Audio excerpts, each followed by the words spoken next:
September 24, 1942, Rassenburg, East Prussia. Inside the wolf's lair, the walls themselves seemed to absorb the tension.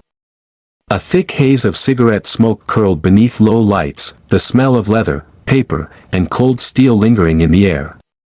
The long oak table was set with neat stacks of documents, maps marked in red and blue lines cutting across the Soviet front, each line representing lives spent and gambled.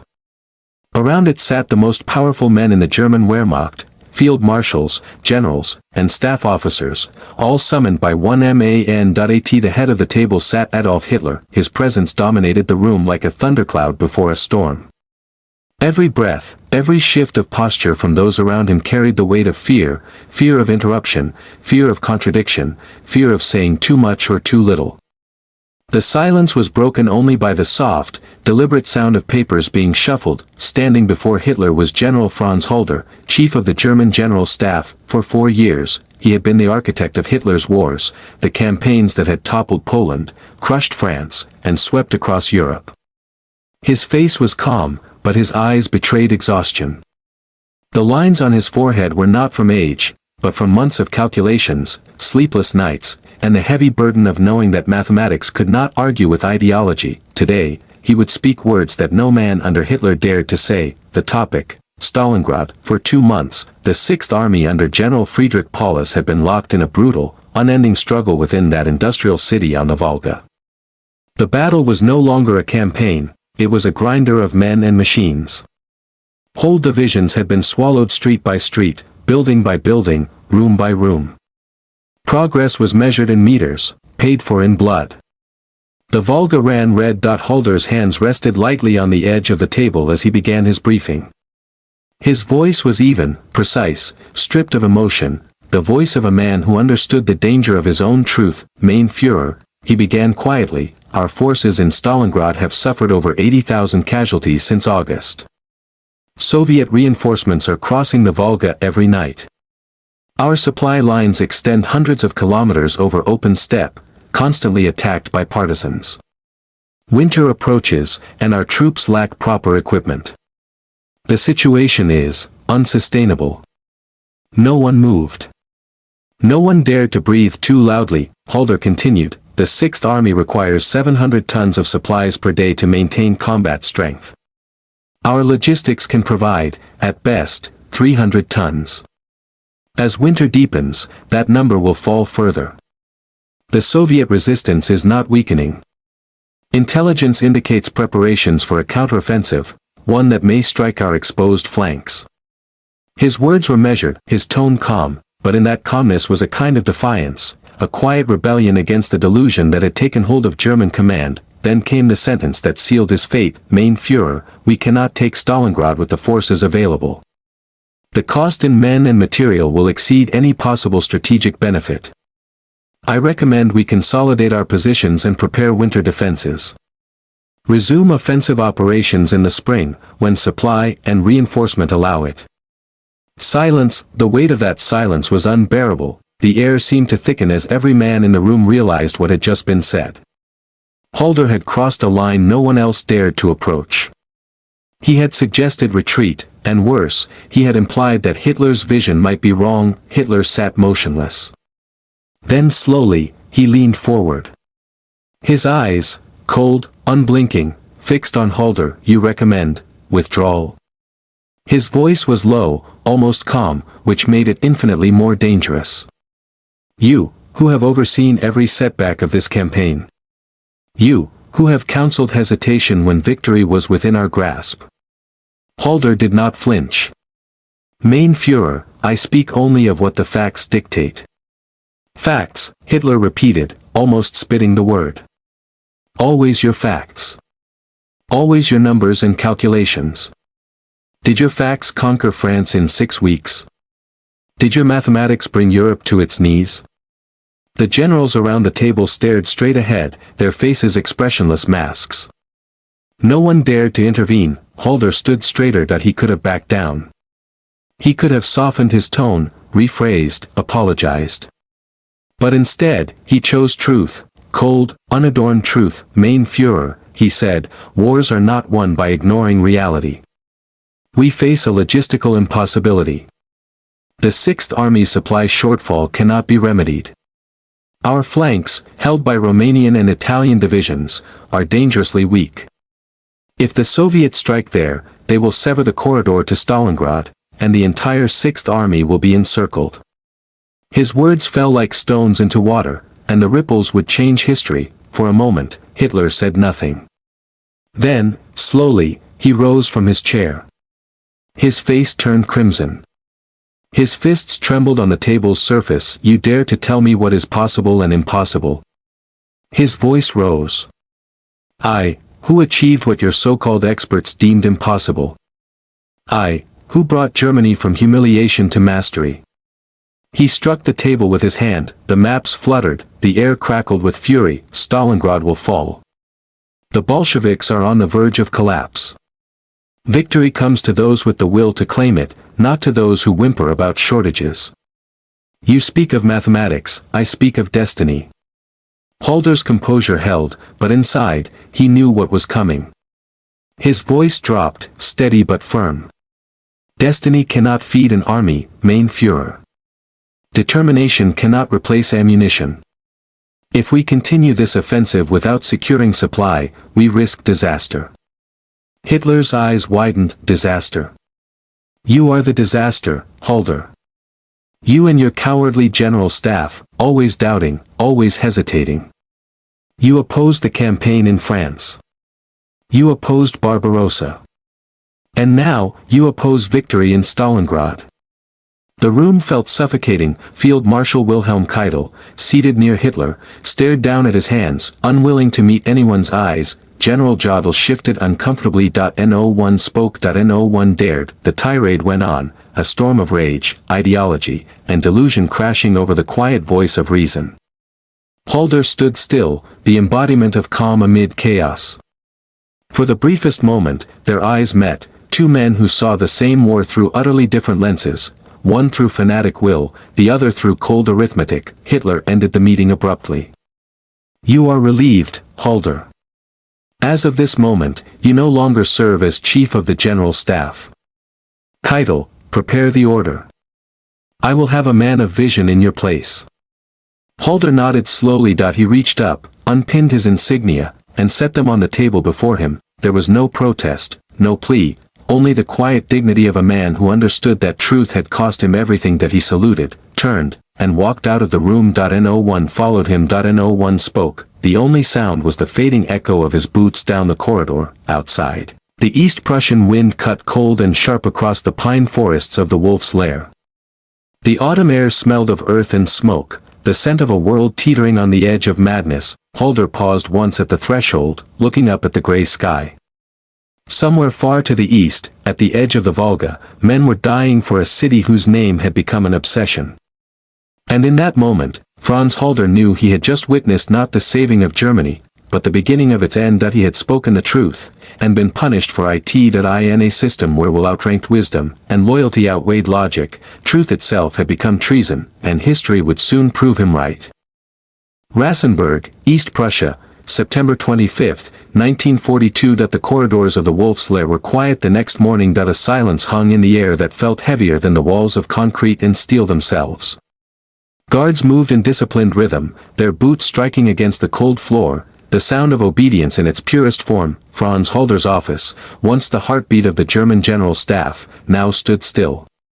Maps remained pinned to the walls, the eastern front drawn like veins of red ink stretching toward Moscow and Stalingrad. Piles of reports lay untouched, messages stamped dringend, urgent, but now, they were meaningless.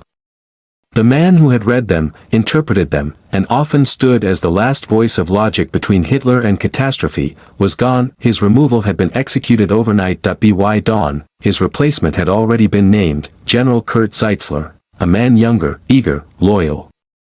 A soldier of energy and enthusiasm, but one who, unlike Halder, understood that survival in Hitler's inner circle meant obedience over truth. The transition was swift and bloodless, but beneath the surface, something deeper had changed. A single firing had cut away the final thread between reason and will. Meanwhile, hundreds of miles away, at the edge of the Volga River, The sound of artillery echoed through the ruins of Stalingrad, smoke hung over the city like a storm cloud that would not move. The ground trembled from constant bombardment, bodies lay beneath shattered walls, half buried in dust and glass. Men of the 6th Army moved through streets that no longer had names, only coordinates: Sector M, Block 17, Tractor Factory. Every square of the city was a battlefield, every building a fortress. The men were gaunt now, their uniforms caked with soot and ash. Faces hollowed by exhaustion, and their eyes lived a kind of emptiness, the look of soldiers who had seen too much and still had to keep fighting. Among them, a lieutenant leaned against the ruins of a brick wall, lighting a cigarette with trembling fingers. Another attack, he asked quietly. His sergeant nodded. At dawn. Factory district. The lieutenant exhaled, the smoke rising into the gray morning. At dawn, he repeated, though the word had long since lost meaning. They didn't know it yet, but in Berlin and Rassenburg, a man who had warned of their fate had just been silenced. In the days following Halder's dismissal, reports from Stalingrad continued to arrive, each one darker than the last. Casualties rising. Ammunition dwindling. Soviet counterattacks intensifying. But inside Hitler's headquarters, the news was reshaped into something else: minor setbacks. Temporary supply delays. Localized resistance. The language of denial, the kind that turns defeat into strategic patience, and starvation into heroic endurance. Hitler now read every report through the filter of faith, faith in his own intuition, his Führer instinct. To him, Stalingrad was not a battle anymore. It was symbolic destiny. He told his generals, the German soldier does not yield. He endures. Stalingrad will prove it. Every time someone hesitated, he would remind them of Napoleon, of how Russia had humbled empires before, and then declare that Germany would succeed where all others had failed. That he did not see history as a warning. He saw it as a challenge. Back in Munich, Halder sat alone in his home office. His dismissal had been swift, but not entirely unexpected.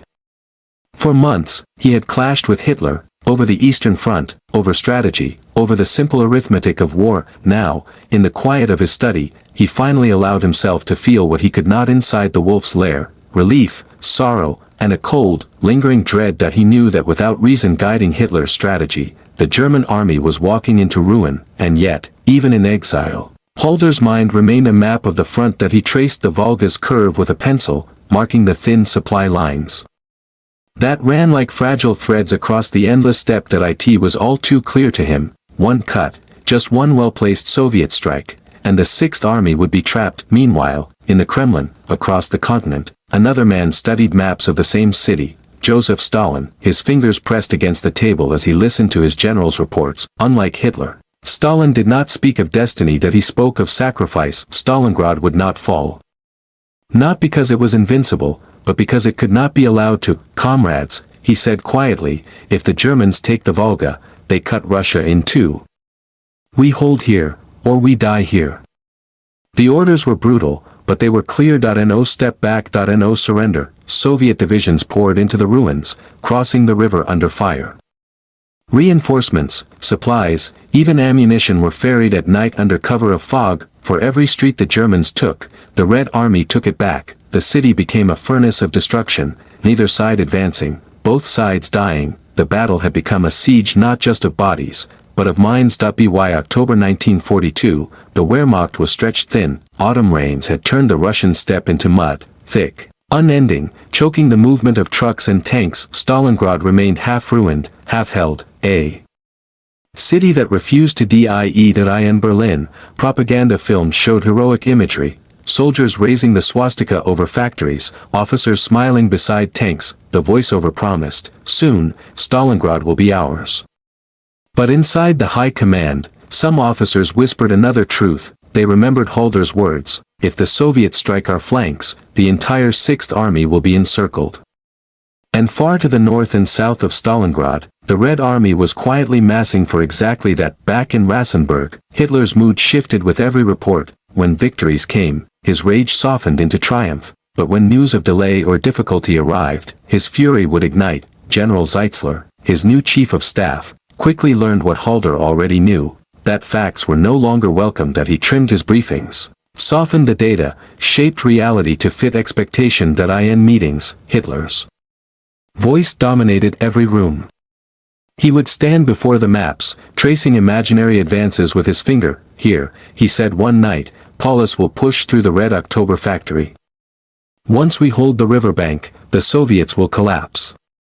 The room was silent. Zeitzler nodded, Keitel nodded. No one dared say what they all knew, that the Sixth Army was running out of strength. Halder's absence was felt not in words, but in silence, the kind of silence that grows when no one is left to speak truth. One night, an officer from Stalingrad's front managed to deliver a personal report. His uniform was ragged, his eyes hollow from weeks at the front. He stood before Hitler and described the reality: frostbite, hunger, exhaustion. Mein Führer, he said softly, our men are freezing. The wounded die where they fall. Supplies are too few. The Soviets fight from the cellars, they do not retreat. The city is a grave. For a long time, Hitler said nothing. Then, without looking up, he replied, the grave will be theirs, not ours. That night, Hitler ordered no retreat under any circumstances. The Sixth Army would fight where it stood. And no matter the cost. Back in his study, Halder could almost sense it, though he had no access to reports now. He knew the rhythm of war too well. He looked out into the cold Bavarian night and whispered, almost to himself, they will surround them. And when they do, no one will be allowed to save them. He thought of Paulus, once his protege, now commanding an army trapped in a burning city. He thought of the men freezing in the ruins of Stalingrad, fighting for a dream that was already dying, and he thought of the silence that had replaced truth in Germany's high command, the silence that would bury them all.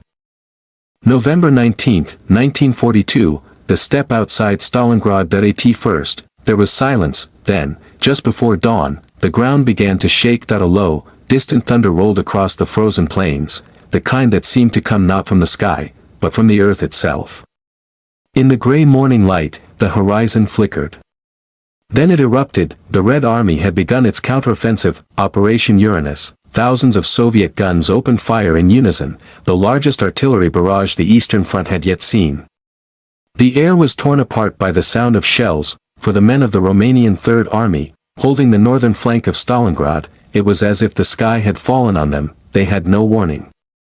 No chance. Shells tore through trenches, splintered frozen wood, and turned men to mist. The roar lasted for hours.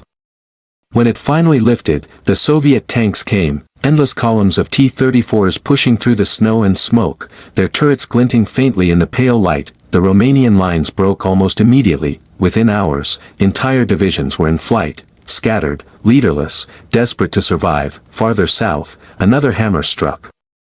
The Soviet southwestern front crashed into the Italian and Romanian armies guarding the southern flank. The attack was as sudden and overwhelming as the first. By nightfall, both wings of the German Sixth Army were collapsing. The trap that Franz Halder had warned about, the one Hitler had refused to believe, was closing. Inside Stalingrad, the men of General Friedrich Paulus's Sixth Army heard the distant thunder but didn't understand it at first. They thought it was just another Soviet bombardment. Then came the reports. Messages began arriving by radio, frantic, broken transmissions from the flanks. We are under attack, armor, too many, request reinforcements. Our line is collapsing, enemy tanks everywhere, can't hold. Paulus stared at the maps laid out before him. He traced the front with his finger, then looked up, pale, silent. The realization spread across his staff like a slow, cold sickness. The enemy wasn't attacking Stalingrad, they were attacking around it. In the Wolf's Lair. The first reports reached Hitler's headquarters that evening. Keitel read them aloud in a stiff voice, each word sounding more impossible than the last. Enemy breakthroughs on the Don front. Romanian Third Army disintegrating. Heavy Soviet armor advancing toward Kalach. Hitler stood before the map, hands clasped behind his back, jaw clenched. He stared at the red arrows drawn by the staff officers, pushing inward toward the Sixth Army's flanks. For a long moment, he said nothing. Then, quietly, it's a temporary setback. Zeitzler hesitated. Mein Führer, the Soviets are advancing rapidly. They may link up south of the city. They won't, Hitler interrupted sharply. The Romanians will regroup. Paulus will stabilize the front. Stalingrad will hold. No one spoke after that. No one dared to remind him that the Romanians no longer existed as a fighting force. 2 days later, on November 21st, the trap closed. North of Stalingrad, Soviet and mechanized divisions from the Don front linked up with southern columns near Kalach, cutting the last road to the west. The Sixth Army, over 300,000 men, was surrounded. The encirclement was complete. Within hours, radio signals from the front changed in tone. Gone were the reports of advance or attrition. Now came the desperate pleas for help. We are surrounded. All communications cut.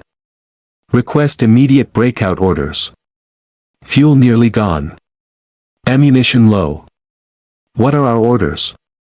But no breakout order came. In the freezing ruins of Stalingrad, the soldiers of the Sixth Army waited, shivering in their foxholes and cellars, surrounded by the endless steppe and the tightening Soviet ring. They believed the Luftwaffe would save them. They believed Berlin had a plan, but the sky that had once carried victory now brought only snow. In Rasenburg, Hitler called an emergency conference. Zeitzler laid the facts before him, the encirclement, the distances, the shortages. He spoke carefully, aware that each word could be dangerous. Mein Führer, we must authorize Paulus to break out while there is still fuel. Hitler's face hardened. No. The Sixth Army will not retreat. They will hold their positions and await relief from outside. But if we delay, Zeitzler pressed, the Soviets will fortify the ring. The army will be trapped. Hitler's eyes flared. Trapped? Rubbish. The Luftwaffe will supply them by air. Göring has assured me it is possible. At that, even Zeitzler faltered. He knew the truth, that the Luftwaffe could barely supply a fraction of what the army needed. But he also knew the cost of arguing. He nodded. Yes, Mein Führer. Hitler turned back to the map, his finger tracing the Volga. Stalingrad is the cornerstone of this campaign. Not one step backward. Not one. In Munich, Halder received the news days later. Officially, he was no longer involved in military affairs, but through old contacts, whispers reached him. He read the coded telegram, a single line that confirmed what he had feared for months. Sixth Army surrounded near Stalingrad. Situation desperate. He set the paper down slowly. There was no satisfaction, no vindication. Only silence. His wife found him sitting at his desk hours later, staring at a map of Russia pinned to the wall. She asked, Franz, what will happen now? He didn't look up. They will die there, he said softly, all of them. Inside Stalingrad, winter had come early. The Volga froze, snow fell through the shattered roofs of factories and apartments, men burned furniture, doors, even books to keep warm. Food was almost gone. Bread rations had dropped to mere grams per day. Horses were eaten first, then dogs, then whatever could be found. The wounded froze to death in field hospitals, their bodies stacked outside because the ground was too hard to bury them. Still, Hitler's orders were clear, hold the city at all costs, and so they did. For weeks, they fought not for victory, but for survival. Every night, the sky filled with the distant drone of engines, the Luftwaffe supply planes. They came in small numbers, each carrying far less than what was needed. Many never made it. Soviet anti-aircraft fire lit up the darkness like a deadly constellation. One pilot wrote in his diary, we fly into hell each night. The city burns beneath us, red and black, like the mouth of some giant beast. The supplies that reached Stalingrad were pitiful, a few crates of ammunition, some food, the occasional fuel drum. It was enough to keep the Sixth Army alive, but not enough to keep it fighting. By December, frostbite and starvation had claimed more men than bullets. Still, Hitler refused to allow withdrawal. He believed, or convinced himself to believe, that relief was coming. A new operation was underway. Operation Winter Storm. Field Marshal Erich von Manstein, one of Germany's most capable commanders, had been ordered to break through to the Sixth Army. It was their last hope. In the bunkers of Stalingrad, soldiers whispered of Manstein like a savior. Hold on, they said. He's coming.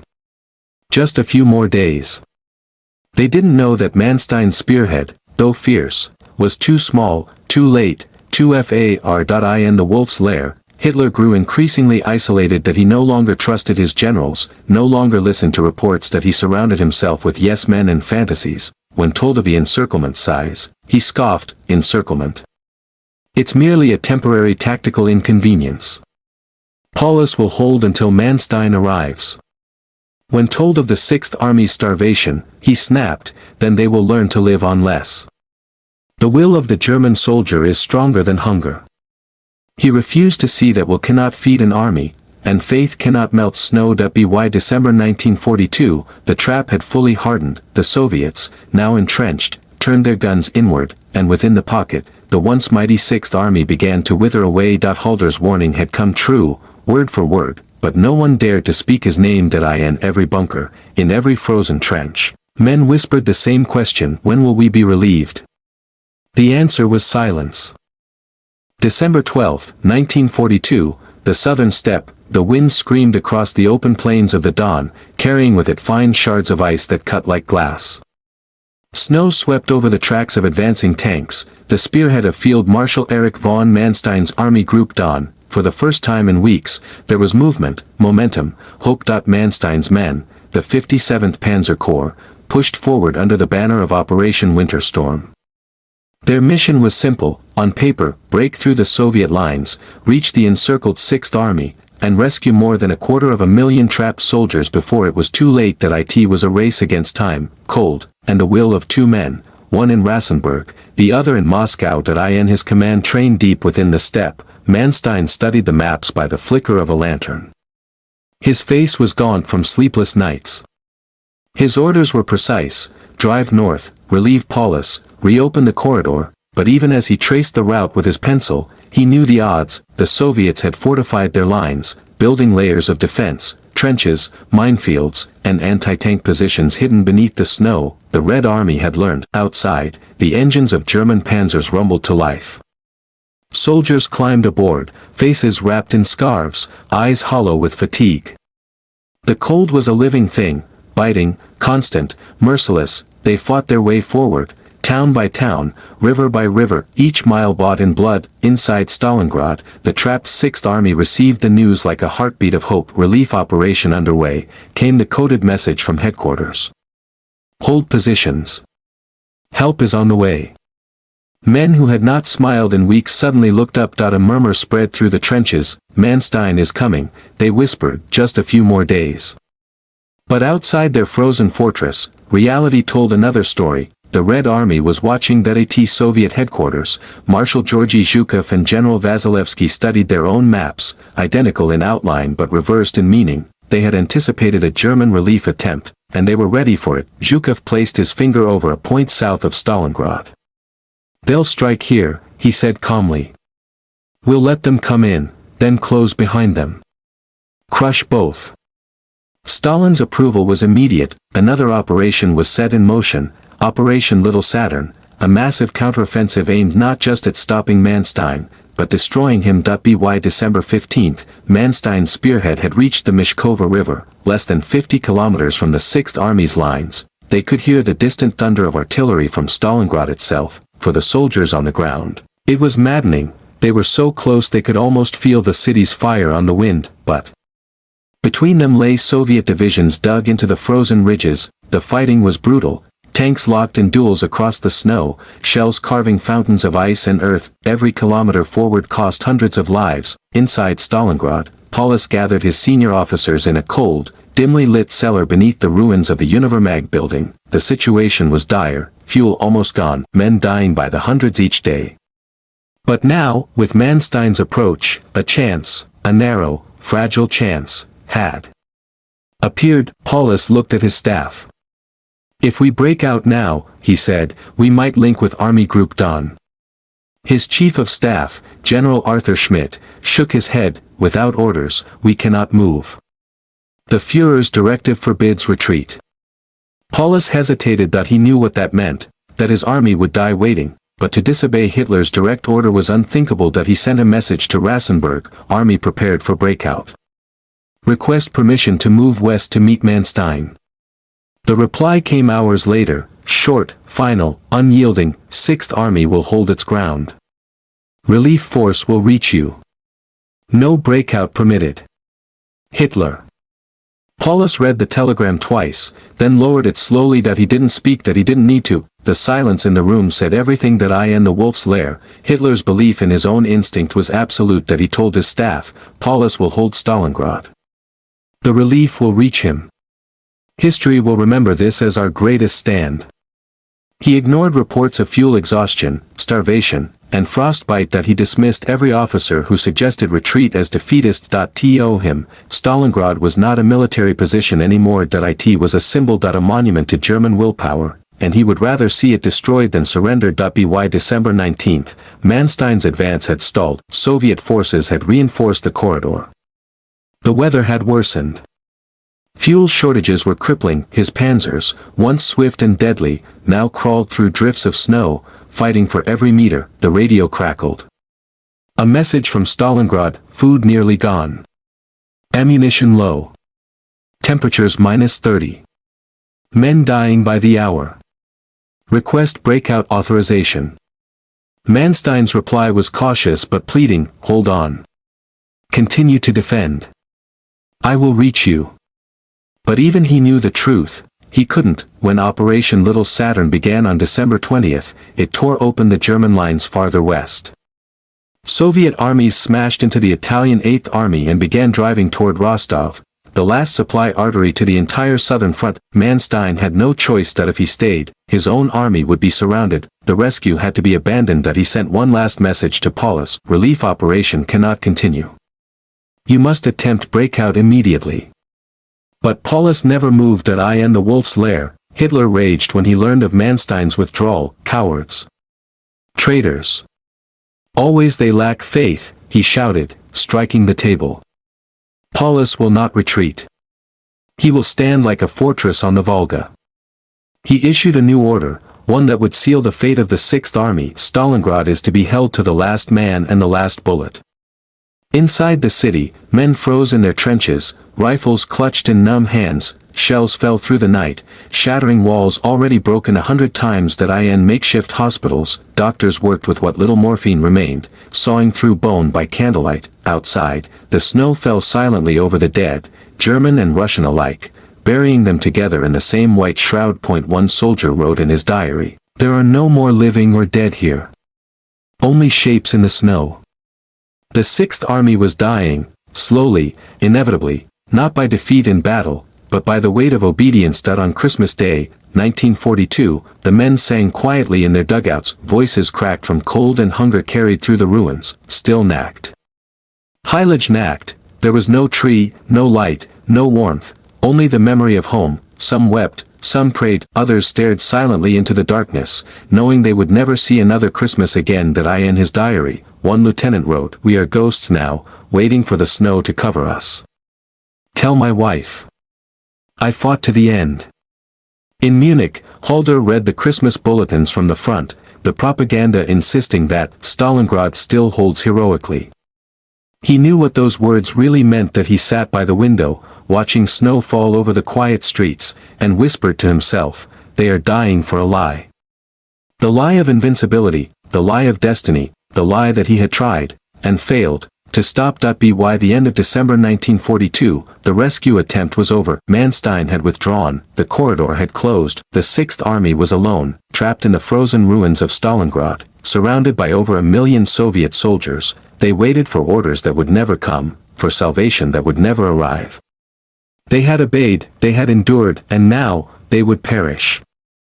January 10, 1943, Stalingrad. The frozen silence broke just after dawn. From the northern steppe came a low rumble, a sound that grew, deep and endless, until it filled the sky. Then, the horizon exploded. Thousands of Soviet guns opened fire at once. It was the beginning of Operation Rain, the final assault on the trapped 6th Army. For 7 days, the bombardment never stopped.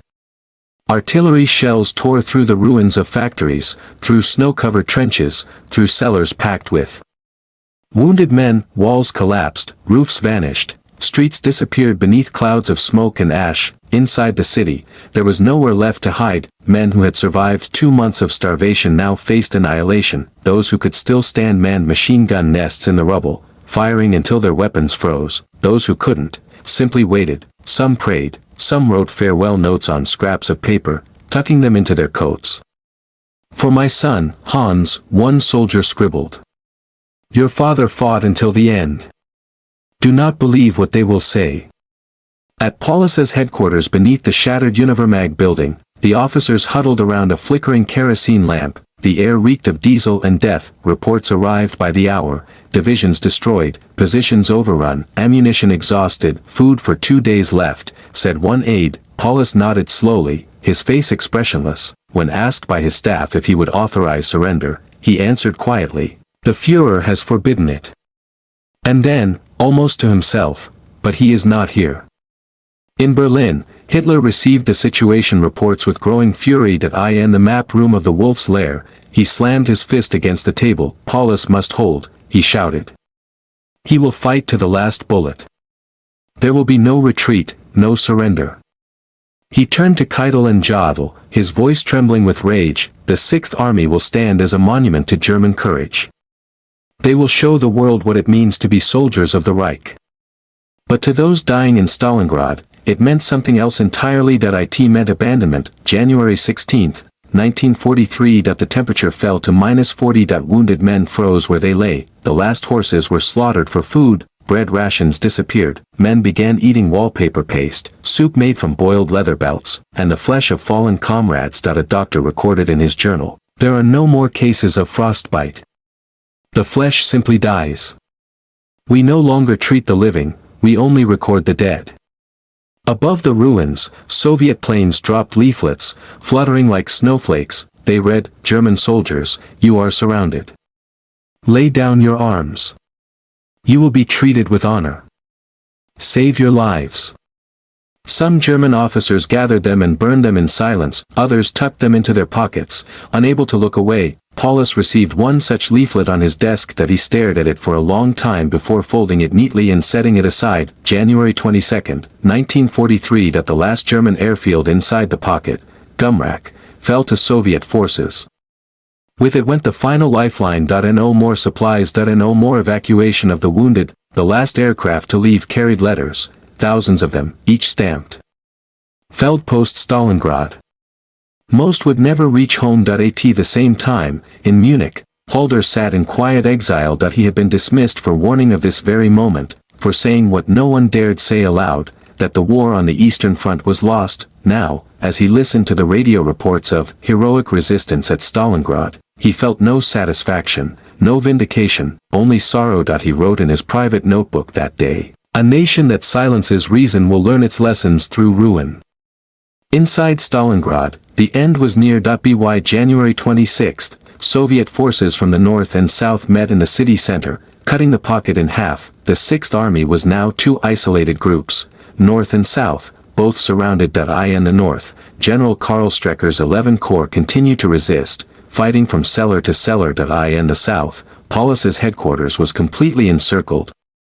Shells rained down without pause, men fought with bayonets, pistols, shovels, anything they could find. The snow was red. In the final days, discipline collapsed. Some soldiers tore off their insignia, refusing to die for an empire that had already abandoned them. Others wandered the ruins, delirious from hunger, whispering prayers to a god they had forgotten. One diary found after the battle read, "We no longer fight for victory. We fight because there is nothing else left to do." On January 30, 1943, the 10th anniversary of Hitler's rise to power, Paulus received a message from Rasenberg, promoted to Field Marshal.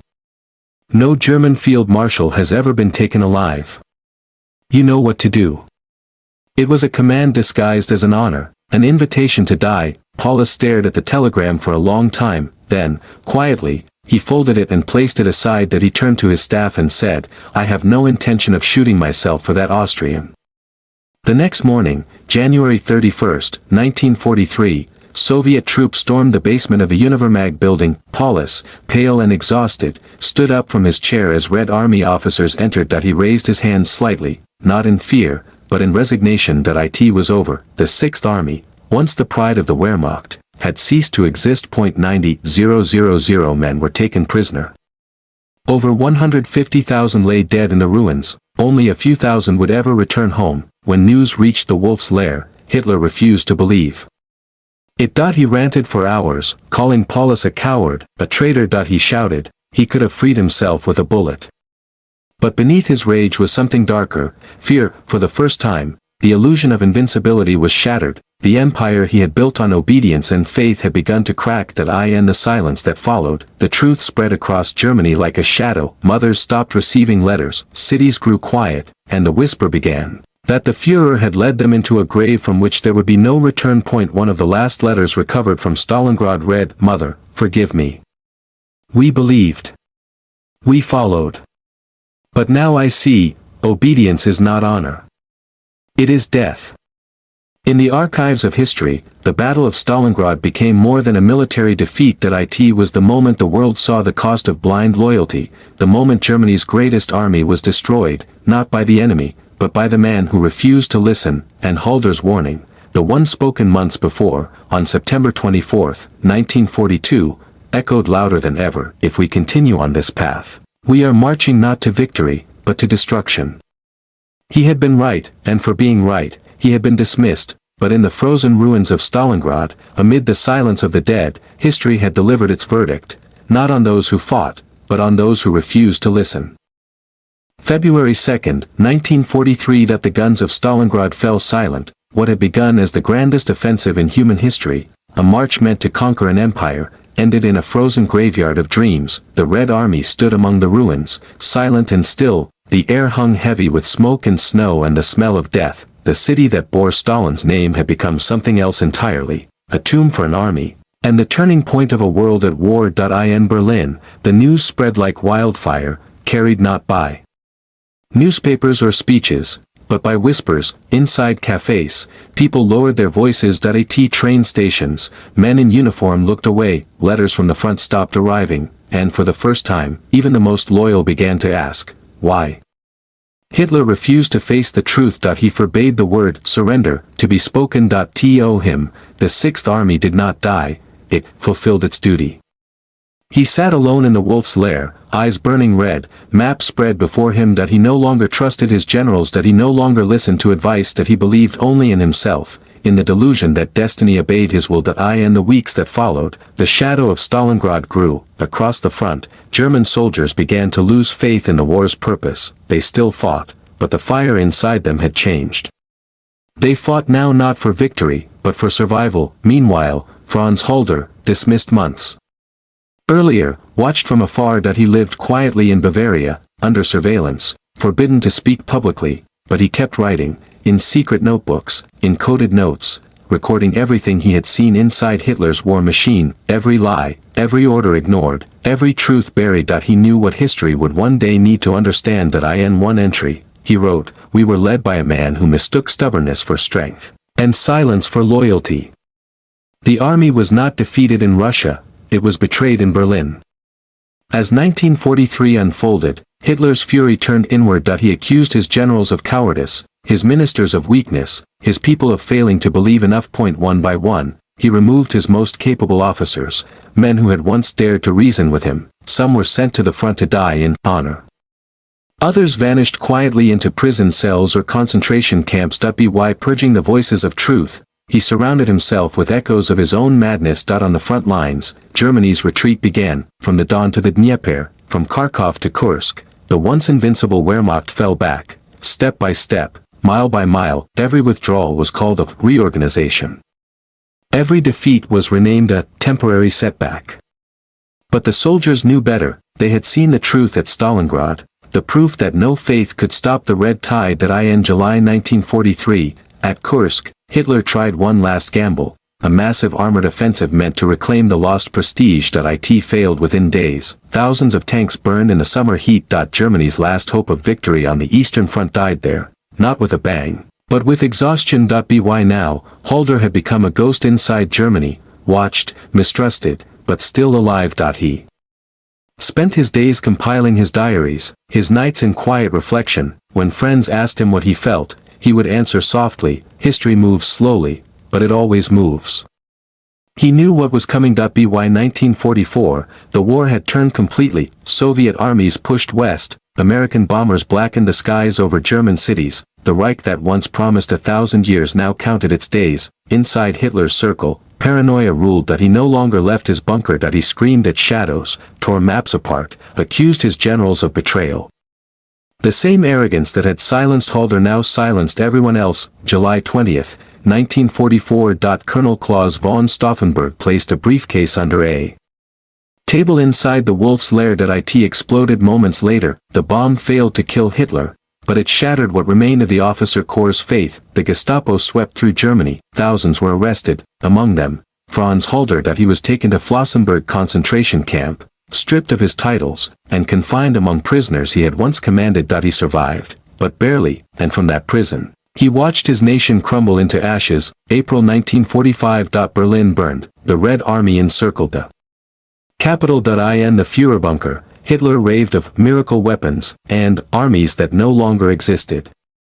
He refused to surrender. He refused to admit defeat. He simply vanished, taking his delusion into the grave. When the war finally ended, Europe stood in ruins. Cities were gone, millions were dead. The world stared into the mirror of its own destruction and saw what blind obedience had done. And amid the ashes, the few who had once spoken the truth, men like Halder, emerged as the last witnesses of sanity. In 1946, during the Nuremberg trials, Halder was called to testify. He appeared pale, older, his voice calm but heavy with memory. He described the decisions that led to catastrophe, the warnings ignored, the arrogance of command, the endless denial of reality. He spoke not with anger, but with sorrow. I tried to warn him, Halder said quietly, but he did not want truth.